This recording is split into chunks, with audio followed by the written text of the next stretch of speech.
खरा खरा खाजवीत ग्रामीण कथा आली. पचाक्कन थुकताना मुरका मारून गेली. आम्हीच्या आईला येड्यावानी पोट धरून हसलो. तंबाखूचे बार चगळीत रसिक होऊन बसलो. चांभार कुंभार येसकर सगळे थकून गेले. पाटलाचे अक्षरशः फार हाल झाले. आडामोडा गावगाडा असे काही केले. पारावरल्या भिंतीपाशी इरसाल झाले.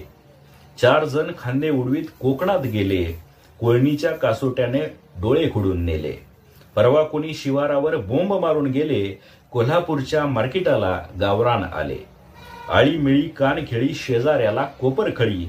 इचीभर मर्दा हे तर लय बेस झालं. ग्रामीण बोलीचं टेक्निक आलं. चंद्या म्हणजे भारी असलं काही बोलतो. आमच्यावर ताण म्हणून ग्रामीण कविता लिहितो. ती हसती तवा वाटतं कोंबडीच फडफडती आणि पिसगळत्यात चतकुर कागदावर ग्रामीण कविता वगळल्यागत.